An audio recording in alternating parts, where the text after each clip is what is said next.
Amen. Je dis infiniment merci au Seigneur pour la parole et pour le message. Je lui rends grâce parce que la parole de Psaume 107 m'a baladé dans ma recherche du Seigneur, dans sa maison. Et aujourd'hui, j'avoue que quand je venais d'arriver ici, c'était pas du tout agréable parce que je me sentais faible, je me sentais une victime, je me sentais juste et maltraitée par les jaloux et les méchants. Je pensais qu'il fallait trouver quelqu'un qui allait faire boum, miracle, bénédiction, reçoit. Et je dis amen, ça finit. Et je rentre chez moi. Mais je bénis le Seigneur pour l'évangile de vie, pour la parole de la vérité, qui aujourd'hui ne fait plus la guerre en moi. Amen. Donc, mon cœur est infiniment reconnaissant pour cela. Chaque fois quand le serviteur disait « Retourne à l'Éternel », répands-toi. C'est le péché. Non. Au fond de moi, là, ça ne venait pas. Je voulais ce que je fuyais à la religion.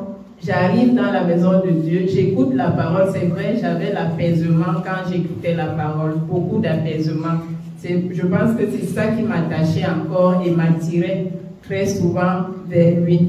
Malgré la dureté du message, c'était très dur. Il faut le vivre pour comprendre. Parce que dedans, la chair n'aime pas la vérité. Ça repoussait.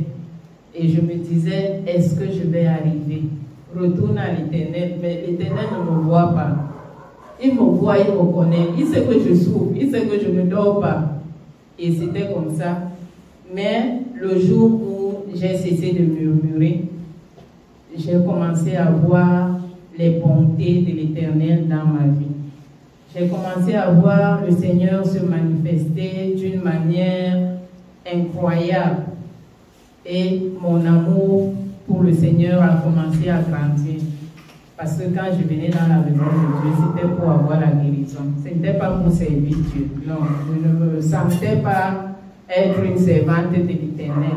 Je voulais guérir et partir, continuer ma vie.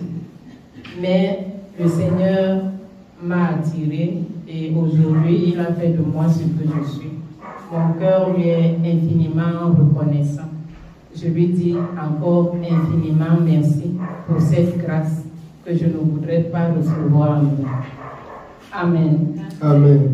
Je bénis encore le nom de l'Éternel pour le message d'hier dans Éphésiens 6. Je lui dis infiniment merci. C'est une parole que j'ai déjà beaucoup entendue et que moi-même j'ai exhorté les enfants avec. Mais hier, le Seigneur m'a ouvert l'esprit sur une autre façon de faire, sur des manquements que j'ai encore, parce que je ne peux pas dire que j'avais, jusqu'à ce que je m'exerce à surmonter cette faiblesse-là dans la façon d'honorer ceux qui sont appelés nos supérieurs. C'est vrai, je me suis sentie injuste hier dans ma conduite par rapport aux serviteurs vis-à-vis de la parole qu'on a écoutée, parce que je devais le retrouver, mais je suis arrivée tard et mon téléphone était dans le sac. J'avais plus peur qu'on m'arrache mon téléphone en route que de me mettre à l'abri et de lui donner ma position. Ce n'était pas digne, parce que dans le monde, on sait honorer ses supérieurs. Et je sais de quoi je parle parce que je l'ai fait et je sais quel impact ça.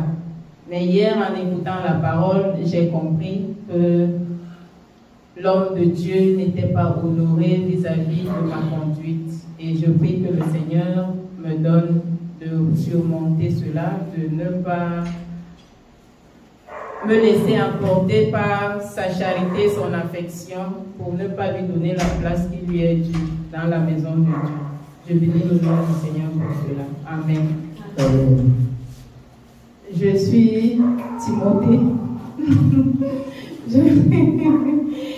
Donc, j'écoute la parole et je sens dans mon cœur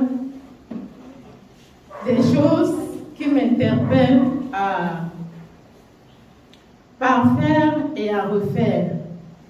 C'est pourquoi je rends grâce à Dieu pour tout ce message-là.